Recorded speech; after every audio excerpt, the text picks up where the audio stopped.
Hey Careful TV, I'm one of your listeners. Since your very first launch, I've followed every episode. Even my grandfather listens to your stories. I hope you never get tired of sharing these tales. Thank you so much. Anyways, I've always been a fan of horror stories, especially the ones that feel grounded in reality. Not demons or monsters lurking in the forest, but the kind of quiet, creeping dread that hides in everyday places. The kind that could happen anywhere. The kind that could happen to you. Now, I want to share something that happened to me, a strange and chilling experience I can never forget. This happened about 3 years ago. My name's Leanne. I'm 26 now, but at the time, I had just graduated from college with a degree in communications. Like many fresh grads, I was bouncing between part-time jobs, sending out applications, waiting for any response. One of those jobs was at a Jollibee branch in Daly City, California. If you're not familiar, Jollibee is a famous fast food chain from the Philippines, best known for its chicken joy, sweet spaghetti, burger steak, and of course, its mascot, a giant red bee with a chef's hat and a smile that never changes. Because Daly City has a large Filipino-American community, our branch was always busy. Families came in for dinner, kids had birthday parties, and older folks would drop by for palabok and coffee. I started at the cashier, but quickly became the go-to for mascot duty. They said I had flair in the way I moved, probably from my college dance days. So whenever there was an event, I'd suit up as Jollibee. Wearing that costume was no joke. It was hot, heavy, and suffocating.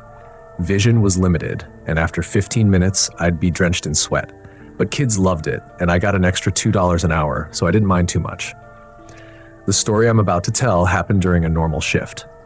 It was a Wednesday in July. No parties, no promos, just your average dinner rush. I was scheduled from 3 p.m. to 11 p.m. Around 6:30 p.m., I went into the storage room to grab some paper bags. That's when I noticed the Jollibee costume was gone. It's usually hung on a rack inside a garment bag near the janitor's closet. I searched the storage area, the break room, even behind the supply crates. Nothing. I remembered our manager, Miss Carla, mentioning that the costume was going in for dry cleaning. Maybe someone took it out already. I didn't think much of it and went back to work. About 45 minutes later, I was sweeping near the soda machine when a little girl pointed toward the hallway leading to the restroom. "Mommy, look, Jollibee's dancing." I looked up, and there it was, Jollibee, standing in the hallway, waving, dancing, slowly spinning in place. There wasn't any party that day. No one was supposed to be in the costume. I assumed it was Mike, one of the kitchen guys. He liked pulling pranks, but the way the mascot moved, something felt off. The movements were stiff, lifeless, like a puppet without strings. The arms hung weirdly and the head tilted slightly too far. And what struck me most, there was no sound, no squeaking from the shoes, no rustling from the suit, just silence. I called out, "Mike, is that you?"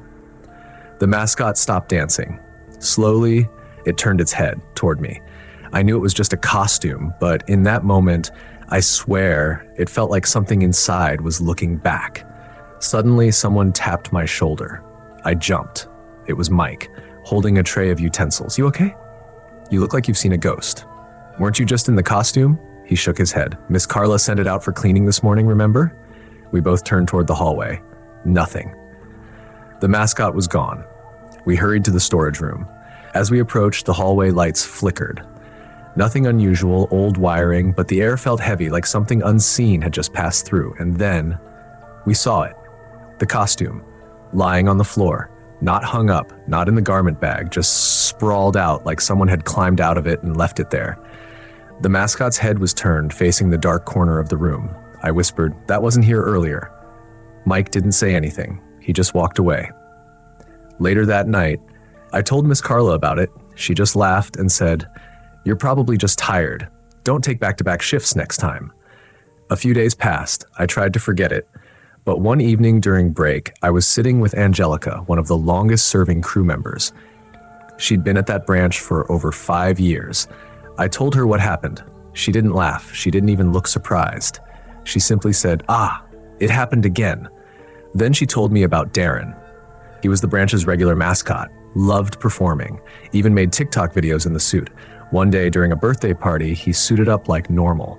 A few minutes in, he collapsed right in front of the kids. They said it was heat stroke, but by the time paramedics arrived, he was gone. dead inside the costume. Corporate kept it quiet. No news, no announcements. They brought in a grief counselor, called it an accident, but everyone who worked there knew something was wrong. Angelica said strange things happened after that. Music playing in the break room when no one was there, the costume showing up in weird places, sometimes even standing upright on its own. They tried requesting a replacement suit, but corporate refused. Too expensive, they said.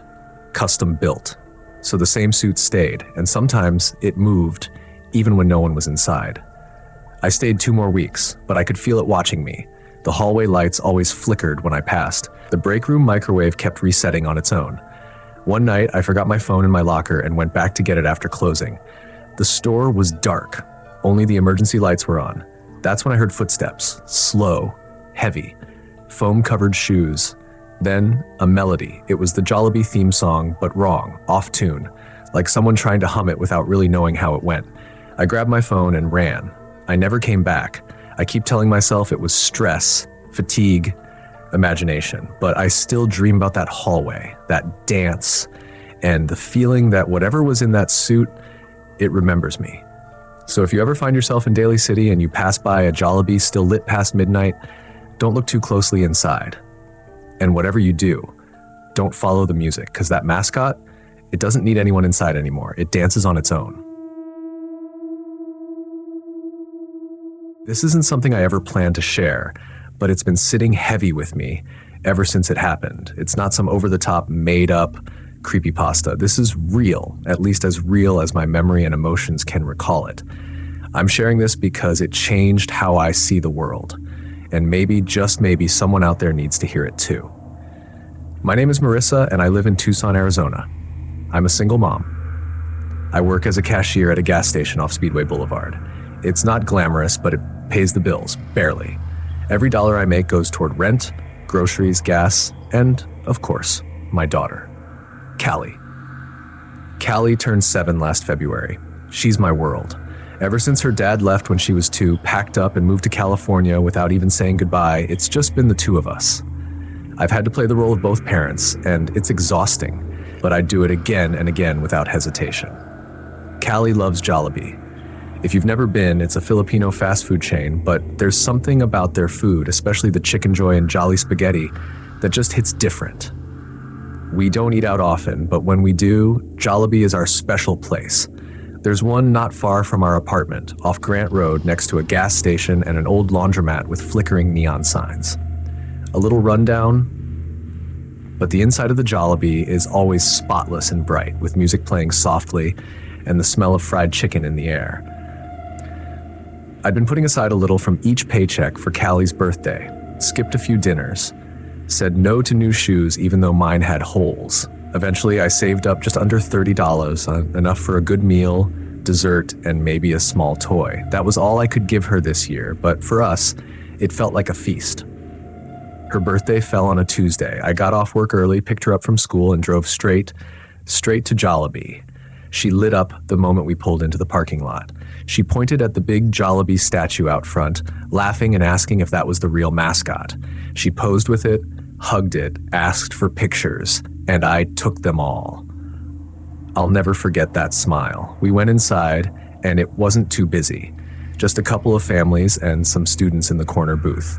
I ordered a Jolly Spaghetti meal for Callie, a 2-piece Chicken Joy for myself, and added a Yum Burger on the side, just in case she was extra hungry. Altogether, it came to about $18.76 with tax. That left enough for 2 Sundays afterward. We took a seat by the window.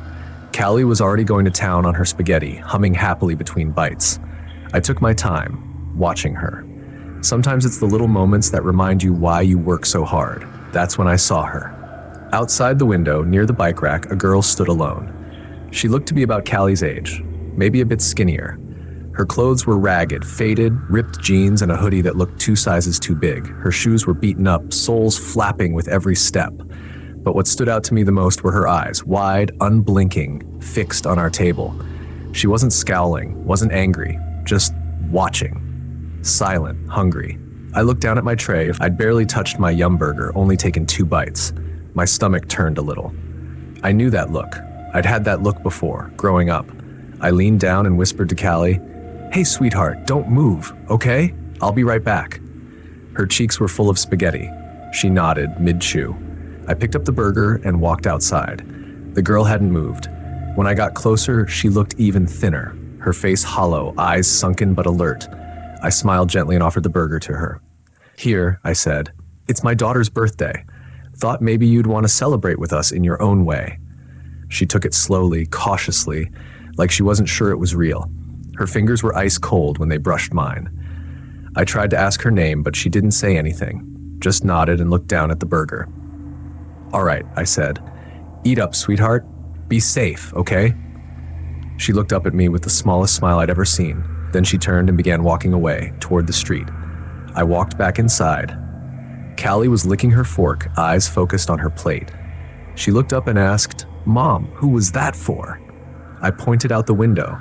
"The girl, she's crossing the street now." Callie turned, frowned, then looked at me. "There's no girl out there," she said, confused. "What do you mean?" I asked. "You went outside, but there wasn't anybody. I watched the whole time. You were talking, but no one was there." I blinked. No, she was standing right there. Callie shook her head. "Are you messing with me?" "No. I saw her. I talked to her." Something in Callie's face shifted. She looked uncomfortable. "Mom," she whispered, "you were just standing there, talking to no one." I turned quickly toward the window. The girl was now in the middle of the street, and that's when the motorcycle came. It was going fast, too fast for a side street. No horn, no brake lights, just a blur of motion and chrome. My heart stopped. I opened my mouth to yell, but it was too late. The bike passed right through the girl. Not over, not around, through. The rider didn't even flinch. I jumped up from the table. Callie was frozen, mid-bite. I rushed outside, heart hammering in my chest. The street was empty. No girl, no burger, nothing. Just the fading roar of the motorcycle in the distance. I spun around, confused, shaking. That's when I saw Rita, the security guard who worked there regularly. Middle-aged woman, always wore a vest with a pin that said peace and patience. She was leaning against the wall by the entrance. "Hey, ma'am," I said breathlessly. "Did you see that? The girl? The kid who crossed the street?" She squinted at me. "Kid?" "Yeah, the one I just gave the burger to, about my daughter's age, skinny, dirty clothes." Rita didn't respond right away. Then, with a slow breath, she said, "You gave her the burger? What do you mean?" She glanced toward the street. "You're not the first one." My mouth went dry. "What?" "That kid, she used to hang out around here. Couple years back, used to help people park, sweep the sidewalk, never asked for much, always said she'd eat inside Jollibee one day." Rita looked down at the pavement. "Never made it, got hit by an SUV right at that corner. Driver didn't even stop. It was her birthday too." I couldn't speak. Some folks say they see her around, especially in February, watching from outside, just watching. She looked at me, eyes tired. "You're lucky. Most people don't notice her. You did." I stood there, stunned. Eventually, I went back inside. Callie had finished her spaghetti. I sat across from her, trying to act normal, but I could feel her watching me closely. After a long pause, she said softly, "I think you made that girl happy." I nodded. "Yeah, I hope so." That night, after I tucked Callie in and the apartment was quiet, I sat on the edge of my bed and looked through the photos from earlier. Smiling faces, chicken joy, birthday Sundays. Then I stopped. One of the photos taken by the Jollibee statue out front. Over Callie's shoulder in the background, near the bike rack, there was a figure, barely visible, faded, like a shadow, a small girl, staring through the glass. To this day, I still pass by that Jollibee on Grant Road. I don't always go in. Sometimes I just sit in my car for a few minutes, look out the window, wondering if she'll be there. I don't have all the answers. I'm not even sure what I believe anymore. But I do know this. Sometimes the things we give out of kindness reach further than we can imagine, even past the veil of the living. And sometimes, just sometimes, a simple $3 burger can be the birthday gift someone's been waiting for, even long after they're gone. The kids' party. This isn't something I talk about often. It's not the kind of story you casually bring up during lunch breaks or coffee dates. But what happened to my friend has stayed with me for years, burned into my memory like a scar. Mainly because I was there for most of it. I saw how it unfolded. I saw how it changed her. My name's Amber, and this story is about Elise. my best friend since we were kids. Elise and I both grew up in Bakersfield, California, just outside the city center. We weren't poor, but we were never comfortable either. We did what most people do, hustled, studied, made ends meet however we could. After college, things got tough. Elise didn't land a job right away, and rent doesn't wait for dreams, so she started working part-time helping out at children's birthday parties, mostly at Jollibee. You know the type. Plastic tables covered in paper tablecloths, kids running wild on sugar highs, spaghetti on everything. Elise wore the mascot costume sometimes. Other times she played party host, leading games like Trip to Jerusalem or Hep Hep Hooray. It wasn't glamorous work, but it paid enough to help with groceries and keep her busy while she figured things out. But Elise had a strange ability. She never liked to talk about it. In fact, it drained her, wore her down. She called it her third eye, said she could see things others couldn't. Not movie-style ghosts that fly across the room or scream in your face. Nothing that obvious. No, the things she saw were quieter, more unsettling. People standing alone in crowded rooms, staring into space. Shadows that moved even when the light didn't. Someone in a corner who wasn't there when she looked again. She said it was like background noise, something always at the edge of your vision. Not enough to scream, but enough to shiver. I can't always tell who's real anymore, she told me once. Some of them blend in. They laugh, they move, they even breathe. But you notice little things. Their eyes don't blink, or they don't cast shadows, or their feet don't touch the ground. That was the first time I heard her say it out loud, and it stuck with me. The story Elise told me, the one that still haunts me, is about a girl she started seeing at different Jollibee branches. It didn't make sense at first. The girl would appear at different parties, sometimes in different cities, days, even weeks apart, but always the same child. At first, Elise thought maybe she was just seeing a younger sibling who tagged along to multiple parties. Some families had connections with the crew. Maybe this was a staff kid or someone from the community. But then Elise noticed something impossible. The girl never aged. She had large sunken eyes and wore a tattered gray hoodie, thin and dirty, the kind no child should still be wearing. Her pants were torn at the knees and she never wore shoes. Her face never changed, not once, always the same sad, hollow expression, always silent, always watching. And most importantly, she never interacted with anyone.